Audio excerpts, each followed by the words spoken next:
Tenses என்னன்னு தெரிஞ்சுக்கலாங்க. Tenses அப்படின்னா தமிழ்ல காலங்கள் அப்படின்னு அர்த்தம். இந்த டென்சஸ இங்கிலீஷ்ல 12 டென்சஸா பிரிச்சு வச்சிருக்காங்க. அதாவதுங்க, நம்ம ஒரு செயலை எந்த காலத்துல செய்யறோம் அப்படிங்கறத இங்கிலீஷ்ல பேசுறதுக்கு தான் இந்த 12 டென்சஸ் அப்படிங்கிறது இருக்கு. இந்த டென்சஸ் அப்படிங்கிற கான்செப்ட உங்களுக்கு ரொம்ப ஈஸியா புரிய வைக்கிறதுக்காக 3 into 4 இந்த கான்செப்ட்ல நான் உங்களுக்கு சொல்லிக் கொடுக்க போறேன். ஃபர்ஸ்ட் பாருங்களேன், நம்ம 3 டென்ஸ் பார்க்கலாம். ஃபர்ஸ்ட் டைம் பாருங்க, சிம்பிள் பிரசன்ட் டென்ஸ். செகண்ட் பாருங்க, சிம்பிள் பாஸ்ட் டென்ஸ். தேர்ட் பாருங்க, சிம்பிள் ஃபியூச்சர் டென்ஸ். இப்போ இந்த 3 டென்ஸ் அப்படிங்கிறது எல்லாருக்குமே தெரியும். பட் இருந்தாலும் நான் பிகினர்ஸ்க்காக தான் இந்த வீடியோ பண்றேன். இப்போ இந்த 3 டென்ஸ் எந்தெந்த காலத்துல இருக்கு?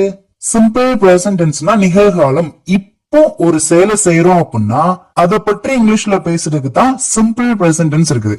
செகண்ட் பாருங்க, சிம்பிள் பாஸ்ட் டென்ஸ்னா நடந்து முடிந்த ஒரு செயலை பற்றி நம்ம இங்கிலீஷ்ல பேசணும் அப்படின்னா இந்த டென்ஸை வச்சுதான் நம்மளால பேச முடியும். தேர்ட் பாருங்க, சிம்பிள் ஃபியூச்சர் டென்ஸ் அப்படின்னா இனிமேல் நடக்க போகின்ற ஒரு செயலை பற்றி நம்ம பேசணும் அப்படின்னா இந்த டென்ஸ் வச்சுதான் பேசணும். இப்போ இந்த 3 டென்ஸ்க்கும் பாத்தீங்கன்னா ஒரே சப்ஜெக்ட் ஒரே verb வச்சுதான் நான் உங்களுக்கு சொல்லிக் கொடுக்க போறேன். அப்பதான் உங்களுக்கு ரொம்ப ஈஸியா புரியும். ஃபர்ஸ்ட் டைம் பாருங்க, நான் வருகிறேன். இப்போ பிரசன்ட்ல ஒரு செயலை செய்யறேன், சிம்பிளா சொல்றேன்னா நான் வர்றேன் அப்படின்னு சொல்லியிருக்கேன். அப்பனா இந்த சென்டென்ஸ நாம சிம்பிள் பிரசன்ட் டென்ஸ்ல தான் பேசணும். இப்போ நான் இந்த 12 டென்சஸையும் பாத்தீங்கன்னா அதோட ஸ்ட்ரக்சர் வச்சுதான் சொல்லிக் கொடுக்க போறேன். உங்களுக்கு ஒரு நோட் இருந்துச்சுன்னா தாராளமா அதை நீங்க எழுதிட்டே வரலாம். உங்களுக்கு ரொம்ப யூஸ்ஃபுல்லா இருக்குங்க. இதோட ஜெனரல் ஸ்ட்ரக்சர் பாத்தீங்கன்னா ரொம்ப சிம்பிள்ங்க. சப்ஜெக்ட் verb அவ்வளவுதான். ஆனா இந்த verb பாத்தீங்கன்னா பிரசன்ட் ஃபார்ம்ல தான் இருக்கணும். பிரசன்ட் ஃபார்ம்னா ஒண்ணுமே இல்லைங்க. நம்ம ஒரு செயலை செய்யறதுக்கு இங்கிலீஷ்ல எப்படி பேசுவோமோ அதை அப்படியே பேசினா போதும், அவ்வளவுதான். இப்ப நீங்க ஆன்சர் பண்ணுங்க பாப்போம். நான் வர்றேன் அப்படின்னா I come, அவ்வளவுதான். இதுல I தான் சப்ஜெக்ட், come தான் verb. That's all. செகண்ட் பாருங்க, simple past tense. Simple past டென்ஸ்னா என்ன? நடந்து முடிந்த ஒரு செயலை பற்றி நம்ம இப்போ பேசுறோம் அப்படின்னா அதுதான் simple past tense. For example இங்க என்ன எழுதியிருக்கேன்? நான் வந்தேன். இதோட ஜெனரல் ஸ்ட்ரக்சர் பாத்தீங்கன்னா சப்ஜெக்ட் verb அவ்வளவுதான். ஆனா இந்த verb பாத்தீங்கன்னா பிரசன்ட் ஃபார்ம்ல இருக்கக்கூடாது, பாஸ்ட் ஃபார்ம்ல தான் இருக்கணும். பாஸ்ட் ஃபார்ம்னா ஒண்ணுமே இல்லைங்க. நீங்க மேல இருக்கிற தமிழ் சென்டென்ஸ்க்கும் கீழே இருக்கிற தமிழ் சென்டென்ஸ்க்கும் பாருங்க, எவ்வளவு பெரிய டிஃபரெண்ட் இருக்கு பாருங்களேன். நான் வருகிறேன், அந்த வர்ற ஒரு செயல், அந்த verb பிரசன்ட்ல இருக்கு, வருகிறேன். ஆனா கீழே பாருங்க, வந்தேன், வர்ற செயல் பாஸ்ட்ல மாறி இருக்கு பாத்தீங்களா, வந்தேன். அதே மாதிரிதான் இங்கிலீஷ்லயும் கம் அப்படிங்கிறது வர்றது, கேம் அப்படின்னா வந்தேன் அப்படின்னு அர்த்தம். இங்கிலீஷ்க்கும் பாத்தீங்கன்னா இந்த மாதிரி பிரசன்ட் பாஸ்ட் இந்த மாதிரி verb மாறும். மறந்துடாதீங்க. எப்படி பேசலாம்? ஐ கேம், நான் வந்தேன்.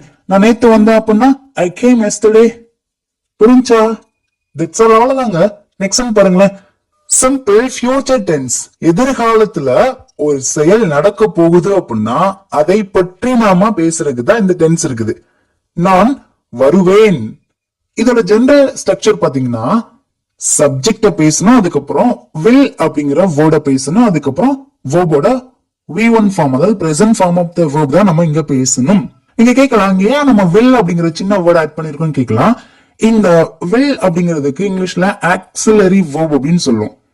ஏன் அப்படின்னா இந்த will அப்படிங்கிற ஆக்சிலரி verb இருந்தா மட்டும்தான் இந்த சென்டென்ஸ் ஃபியூச்சர்ல இருக்கு அப்படின்னு சொல்லிட்டு நமக்கு தெரியும். ஓகே, இதை நம்ம சென்டென்ஸ் மேக் பண்ணலாம், அதுக்கப்புறம் உங்களுக்கு ஈஸியா புரிஞ்சிடும். நான் வருவேன் அப்படின்னா எப்படி சொல்லலாம்? சப்ஜெக்ட் will verb பேசுங்க பாக்கும். ஐ தான் சப்ஜெக்ட், will ஆக்சிலரி verb பேசியாச்சு, அதுக்கப்புறம் verb என்ன? வருவேன். வரதுக்கு என்ன சொல்லுவாங்க இங்கிலீஷ்ல? கம். அவ்வளவுதான். ஐ will come, நான் வருவேன். இப்போ இந்த will அப்படிங்கிற ஆக்சிலரி verb மட்டும் நீங்க ஹைட் பண்ணுங்க. இங்க என்ன இருக்கு? I come. அது சிம்பிள் பிரசன்ட் டென்ஸா மாறிடும். ஆனா இந்த will அப்படிங்கிற ஆக்சிலரி verb உள்ள வந்த உடனே இந்த சென்டென்ஸ் ஃபியூச்சர்ல தான் இருக்கு அப்படின்னு சொல்லிட்டு நமக்கு தெரியுதா? நான் வருவேன், ஐ will come. தட்ஸ் ஆல், அவ்வளவுதாங்க. எவ்வளவு ஈஸியா இருக்கு பாருங்களேன். ஓகே ஃப்ரெண்ட்ஸ், இப்போ உங்களுக்காக இந்த 3 டென்ஸ்ல இருந்து நான் உங்களுக்கு ஒரு சிம்பிளான டெஸ்ட் வைக்க போறேன். சைடுல பாருங்க, நான் போகிறேன், இது சிம்பிள் பிரசன்ட் டென்ஸ். நான் போனேன், இது சிம்பிள் பாஸ்ட் டென்ஸ். நான் போவேன் இது சிம்பிள் ஃபியூச்சர் டென்ஸ். இந்த மூணு டென்ஸ்க்கும் இங்கிலீஷ்ல எப்படி பேசலாம்? உங்களுக்கு ஆன்சர் தெரிஞ்சுன்னா உங்களோட ஆன்சரை வரிசையா காமெண்ட்ல டைப் பண்ணிட்டே வாங்க. ஃபர்ஸ்ட் ஒன் பாருங்க, நான் போகிறேன். ஐ கோ, தட்ஸ் ஆல். செகண்ட் பாருங்க, நான் போனேன். எப்படி சொல்லலாம்? நல்லா யோசிங்க. ஐ கோ சொல்லக்கூடாது. கோட பாஸ்ட் ஃபார்ம் என்ன? இதெல்லாம் நீங்க தெரிஞ்சு வச்சுக்கணும். நான் உங்களுக்கு போன வாரம் பாத்தீங்கன்னா பிரசன்ட் ஃபார்ம்லயும் பாஸ்ட் ஃபார்ம்லயும் வேர்ப் எப்படி மாறுதுன்னு சொல்லிட்டு உங்களுக்கு 50 வேர்ப்ஸ் நான் போன வாரம் ஒரு வீடியோ அப்லோட் பண்ணிருக்கேன். மறக்காம அந்த வீடியோ செக் பண்ணி பாருங்க, ரொம்ப யூஸ்ஃபுல்லா இருக்கும். அதை நீங்க பாத்துட்டீங்க அப்படின்னா இந்த கான்செப்ட், அதாவது இந்த டென்சஸ் கான்செப்ட் உங்களுக்கு ரொம்ப ஈஸியா புரியும். தேர்ட் ஒன் பாருங்க, நான் போவேன். I will go. I will go. That's all. அவ்வளவுதாங்க. ஓகே ஃப்ரெண்ட்ஸ், இப்போ உங்களுக்கு simple present tense, simple past tense, simple future tense, இந்த மூணு டென்ஸ் உங்களுக்கு ரொம்ப ஈஸியா புரிஞ்சிருச்சா? உங்களுக்கு நல்லா புரிஞ்சிருக்கு அப்படின்னா மறக்காம உங்களுடைய கருத்துக்களை காமெண்ட்ல நீங்க சொல்லுங்க. அது நிறைய பேருக்கு ரொம்ப யூஸ்ஃபுல்லா இருக்குங்க. இப்போ நம்ம அடுத்த மூணு பார்க்க போற டென்ஸ் என்ன அப்படின்னா present continuous tense, past continuous tense, future continuous tense. Fourth one பாருங்க, பிரசன்ட் கண்டினியூஸ் டென்ஸ். இது ரொம்ப ஈஸியா புரிஞ்சுக்கலாங்க. ஒரு செயலை நீங்க கொஞ்ச நேரத்துக்கு முன்னாடி செய்ய ஆரம்பிச்சிருப்பீங்க. அந்த செயலை இப்ப நீங்க தொடர்ச்சியா செய்றீங்க அப்படின்னா அதை பற்றி நீங்க இங்கிலீஷ்ல பேசுறதுக்கு தான் இந்த டென்ஸ் வச்சிருக்காங்க. நான் தமிழ்ல எக்ஸாம்பிள் எழுதிருக்கேன். நான் வந்து கொண்டு இருக்கிறேன். நம்ம ஃப்ரெண்டு ஃபோன் பண்ணி கேட்பான், எங்கடா இருக்க, வர இடம் கேட்பான். நான் வந்துட்டு இருக்கேன்னு சொல்லுவோம் பாத்தீங்களா? நான் வந்துட்டு இருக்கேன். நான் வருகிறேன் அப்படின்னா அது சிம்பிள் பிரசன்ட் டென்ஸ்ல போயிரும். நான் வந்து கொண்டு இருக்கிறேன் ஒரு செயலை கொஞ்ச நேரம் தொடர்ச்சியா செஞ்சுக்கிருக்கேன் அப்படின்னு சொல்ல வரும்போது இந்த டென்ஸ்ல நீங்க பேசுங்க. ஓகேங்களா? ஓகே, இதோட ஜெனரல் ஸ்ட்ரக்சர் பாருங்க, ரொம்ப ரொம்ப சிம்பிள்ங்க. சப்ஜெக்ட பேசுறீங்க, அதுக்கப்புறம் ஆம் அப்படிங்கிற ஆக்சிலரி வெர்ப பேசுறீங்க. இங்க நானு ஐ அப்படிங்கிற சப்ஜெக்ட வச்சு மட்டும்தான் சொல்லிக் கொடுக்கேன். இதுவே ஹி ஷீ இட்னா இஸ் வந்துரும். வி யூ தே இருந்துச்சுன்னா ஆர் வந்துரும். புரிஞ்சா? சப்ஜெக்ட பேசுறீங்க, அதுக்கப்புறம் ஆம் அப்படிங்கிற வேர்ட பேசுறீங்க. இதுக்கு ஆக்சிலரி வேர்ப் அப்படின்னு சொல்லிட்டு இன்னொரு பேர் இருக்கு. ஓகேங்களா? அதுக்கப்புறம் வேர்ப பேசுறீங்க. இந்த வேர்போட ஐஎன்ஜி மட்டும் ஆட் பண்ணுங்க. ஏன் அப்படின்னா ஒரு செயலை தொடர்ச்சியா செய்யும் போது அந்த தொடர்ச்சி அப்படிங்கறத இந்த ஐஎன்ஜி தான் நமக்கு காமிச்சு கொடுக்கு. தமிழ்ல எக்ஸாம்பிள் பாருங்க, நான் வந்து கொண்டு இருக்கிறேன். பேசலாமா? ஃபர்ஸ்ட் நாம சப்ஜெக்ட் பேசலாம். சப்ஜெக்ட்னா நான், ஐ, அதுக்கப்புறம் ஆம் அப்படிங்கிற ஆக்சிலரி வெர்ப் பேசணும். நமக்கு எல்லாருக்குமே தெரியும் ஐ வந்துச்சுன்னா ஆம் தான் வரும். ஆம், அதுக்கப்புறம் என்ன பேசணும்? வெர்போட ஐஎன்ஜி ஆட் பண்ணி பேசணும். இங்க என்ன வெர்ப் இருக்கு? வர்றதுக்கு என்ன சொல்லுவாங்க இங்கிலீஷ்ல? கம். இதோட ஐஎன்ஜி ஆட் பண்ணுங்க. நீங்க கம் கூட ஐஎன்ஜி ஆட் பண்ணும்போது இந்த இ அப்படிங்கிற வேர்ட் நமக்கு வரக்கூடாது. கமிங். புரிஞ்சா? சேர்ந்து பேசுங்க. I am coming. நான் வந்து கொண்டு இருக்கிறேன். ஓகே ஃப்ரெண்ட்ஸ், உங்களுக்கு ஆன்சர் தெரிஞ்சுன்னா எல்லா ஆன்சரையும் கூட நீங்க வரிசையா காமெண்ட்ல நீங்க டைப் பண்ணிட்டு வரலாங்க. ஃபிஃப்த் ஒன் பாருங்களேன், பாஸ்ட் கண்டினியூஸ் டென்ஸ். அதாவது கடந்த காலத்துல நீங்க ஒரு செயலை கொஞ்ச நேரம், குறிப்பிட்ட நேரம் பாத்தீங்கன்னா நீங்க செய்து கொண்டு இருப்பீங்க. ஆனா அந்த செயல் பாத்தீங்கன்னா கடந்த காலத்துல ஆரம்பிச்சு கடந்த காலத்துல முடிஞ்சிருக்கும். அதை பற்றி நீங்க இப்ப பேசும்போது இந்த டென்சஸ்ல தான் நீங்க பேசணும். சரி, ஓகே, இதுக்கு நீங்க ஆன்சர் பண்ணுங்க. நான் வந்து கொண்டு இருந்தேன். நான் நேற்று ஊருக்கு வந்துட்டு இருந்தேன்னு சொல்லுவோம் பாத்தீங்களா? இதோட ஜெனரல் ஸ்ட்ரக்சர் பாருங்களேன், சிம்பிள் தாங்க. சப்ஜெக்ட பேசுறீங்க, அதுக்கப்புறம் வாஸ் அப்படிங்கிற வேர்ட பேசுறீங்க. இந்த வாஸ் அப்படிங்கறத பாஸ்ட் ஆக்சிலரி வேர்ப் அப்படின்னு சொல்லுவோம். அதுக்கப்புறம் வேர்போட ஐஎன்ஜி ஆட் பண்ணி பேசினா போதும். எல்லாரும் பேசலாமா? I was coming. I was coming. நான் வந்து கொண்டு இருந்தேன். இப்போ சிக்ஸ்த் ஒன் பாருங்க, ஃபியூச்சர் கண்டினியூஸ் டென்ஸ். நீங்க எதிர்காலத்துல ஒரு செயலை தொடர்ச்சியா கொஞ்ச நேரம் செய்வீங்க அப்படின்னா அதை பற்றி நீங்க இங்க பேசுறதுக்கு தான் இந்த டென்ஸ் இருக்குது. எனக்கு டே ஆஃப்டர் டுமாரோ ஒரு எக்ஸாம் இருக்குது.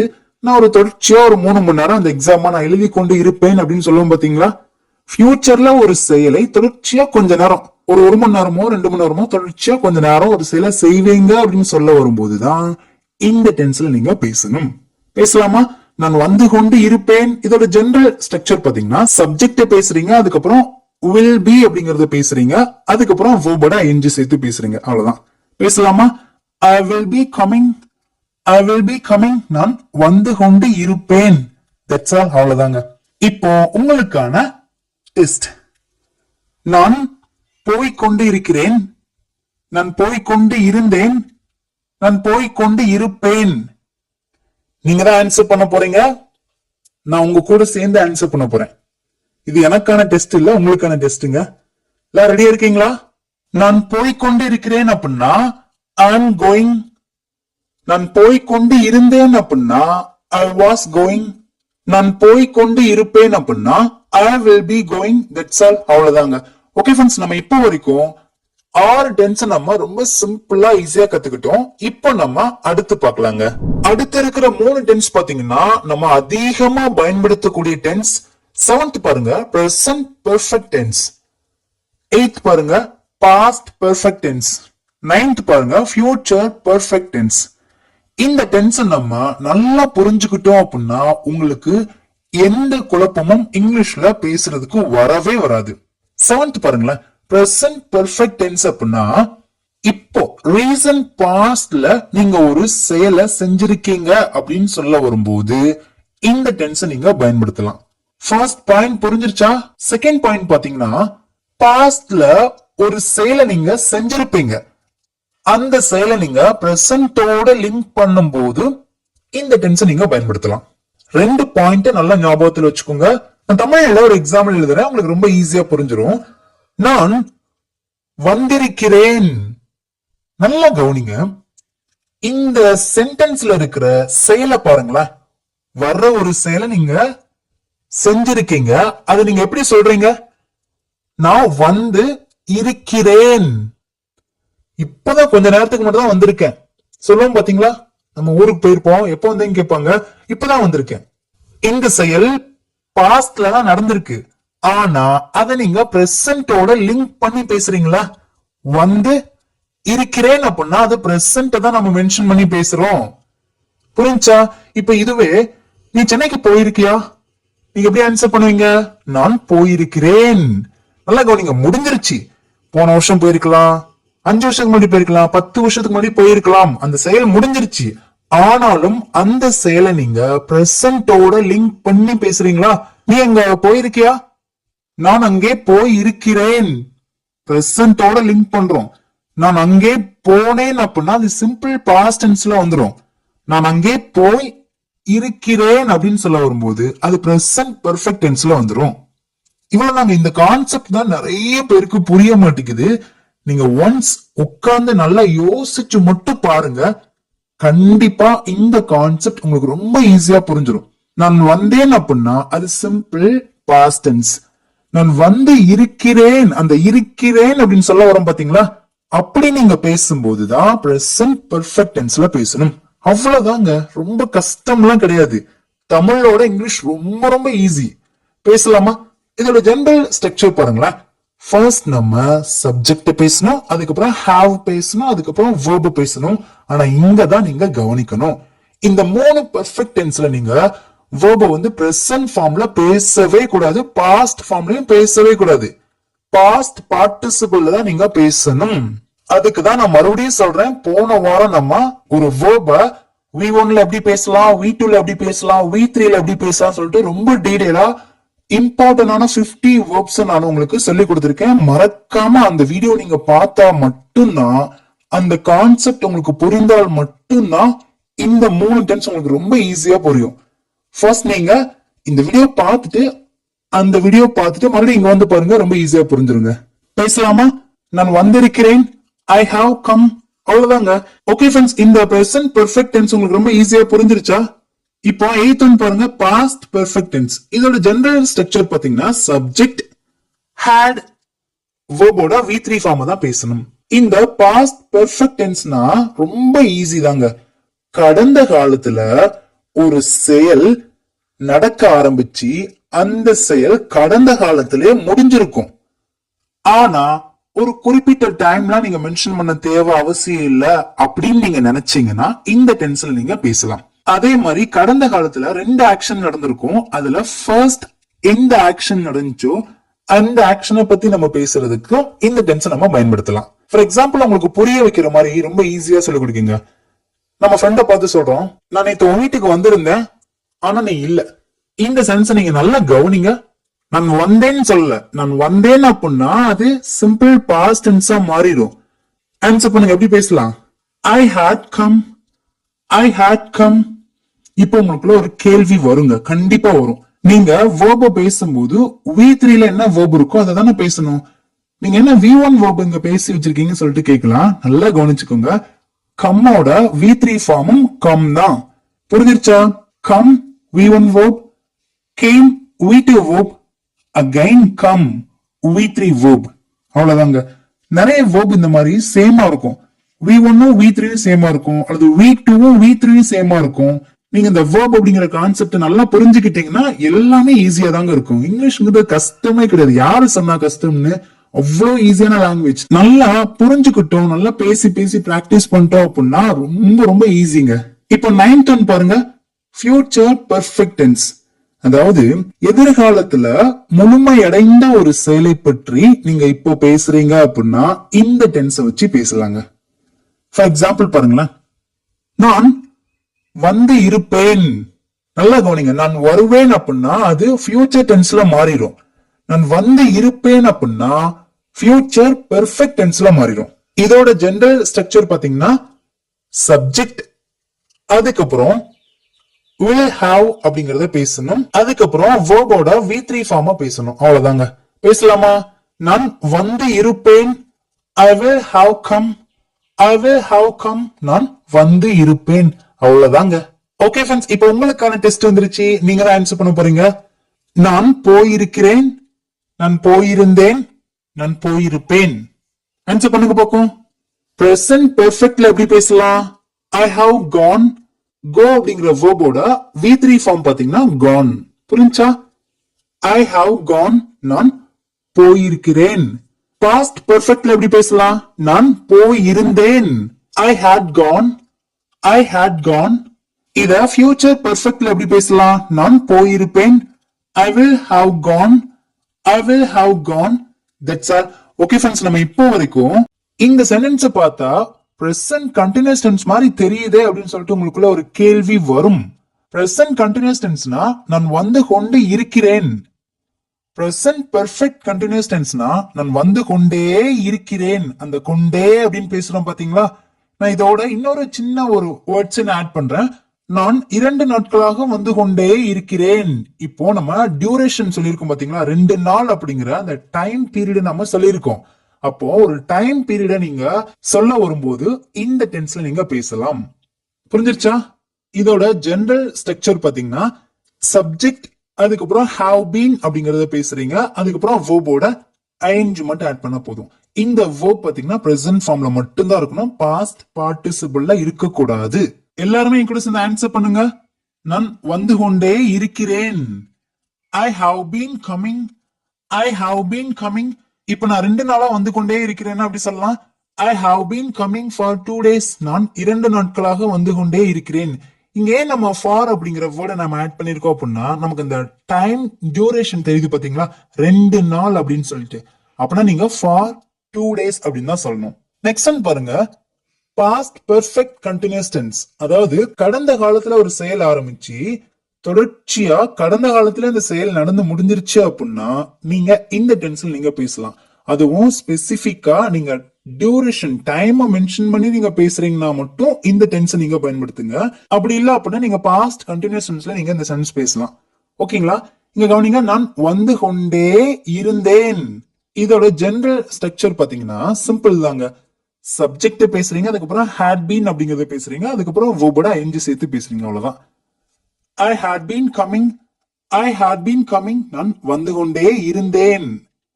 I have been coming அப்படின்னா நான் வந்து கொண்டே இருக்கிறேன். I had been coming அப்படின்னா நான் வந்து கொண்டே இருந்தேன். அவ்வளவுதாங்க. இப்ப நான் 2 நாட்களாக வந்து கொண்டே இருந்தேன் அப்படின்னு எப்படி சொல்லலாம்? I had been coming for 2 days. That's all. அவ்வளவுதான். இப்போ ஃபைனலா ஃபியூச்சர் பெர்ஃபெக்ட் கண்டினியூஸ் டென்ஸ்னா எதிர்காலத்துல ஒரு செயலை நீங்க தொடர்ச்சியா செய்வீங்க அப்படின்னு சொல்ல வரும்போது, அதுவும் பர்டிகுலரா அந்த டியூரேஷனை மென்ஷன் பண்ணி பேசும்போது இந்த டென்ஸை நீங்க பயன்படுத்தலாம்.